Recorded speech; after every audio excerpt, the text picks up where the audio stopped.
and I'm a big fan of the governor, have been from the first time I met him, and he also went to the University of Chicago. I'm a little biased, I grew up there, my dad taught there for over 40 years. But the progress the state has made over the past 4, 5, 6 years is, I think, remarkable. And again, long way to go, no one's satisfied.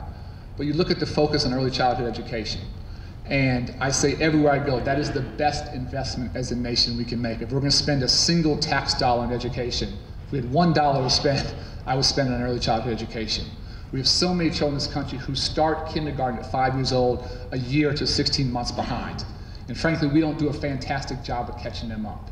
And ultimately, we have to get out of the catch-up business. We have to make sure our babies enter kindergarten academically and socially ready to be successful. You guys have done some things that are extraordinarily astute. Not only are you increasing access, which is great, but you've focused on quality.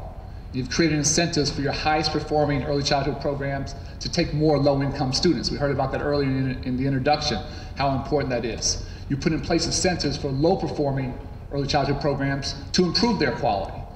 And over time, those results won't be seen for 10, 12, 15 years, sometimes for 20 years. Over time, that's the best investment that we as a nation can make. James Heckman, a University of Chicago professor, Nobel Prize winning economist, a 7-to-1 ROI. For every dollar we put in, we get back $7.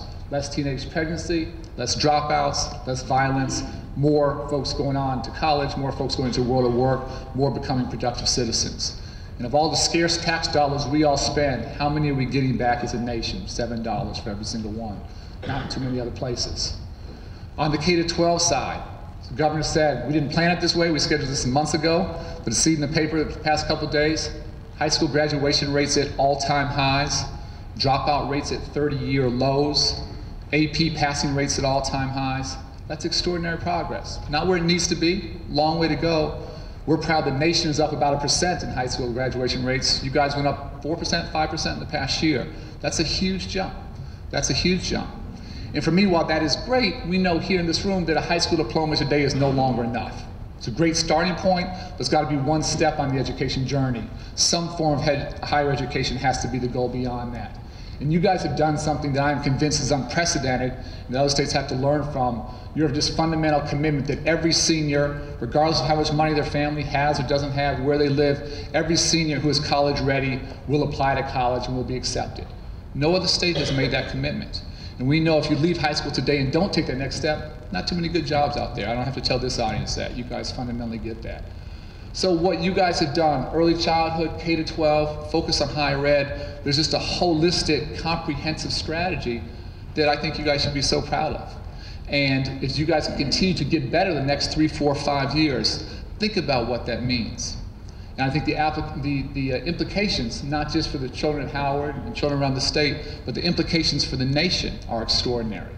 Think of it as a nation, we can start to provide high quality early childhood for every single child. Think of a nation if we can take high school graduation rates to an entirely different level and continue to drive down those dropout rates. Think if every single one of our seniors goes to some form of higher education. Doesn't matter, what's their choice? 4-year universities, 2-year community colleges, trade, technical, vocational training. There's no right or wrong answer there. The only wrong answer is no more education beyond that. And so what you guys are doing here, I want this community to understand, is fantastic for your young people, but the nation has a chance to learn from you. And we have to learn from you. Why are all these changes so important? Lots of debate. Debate is good. Why are we pushing people, encouraging people, challenging people to raise standards and think differently about assessments and be much more comprehensive in our efforts? It's because the world has changed. When I grew up in the south side of Chicago, not that long ago, I'm getting older, but it wasn't the end of the world, but if my friends dropped out of high school, they could get a decent job. We had stockyards, we had steel mills. They could pay their mortgage and have a home and support a family and do okay. And again, this room knows better than most that those jobs are gone and they are never coming back. We're in a globally competitive economy. And if our children aren't prepared, the divide between the haves and the have-nots is just going to become exacerbated.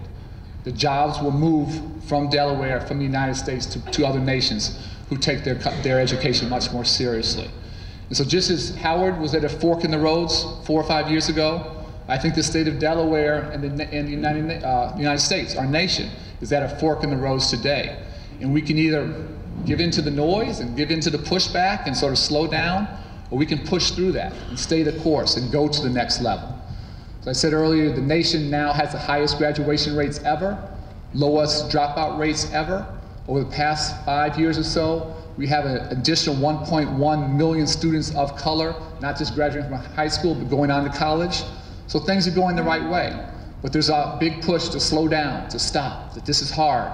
The bar is too high, the change is too hard. If Howard wouldn't have made those changes, it would have been a much easier time for them. But what would have been the implications for the young people that we're supposed to be serving? How many fewer would be graduating from high school? How many fewer would be first generation going on to college? And so the choices that we make through the noise, through the rhetoric, we should have the debate, we should have the discussion, as the governor said, what's the right thing to do for kids? They have one chance to get a great education, and we all have to work together to do that.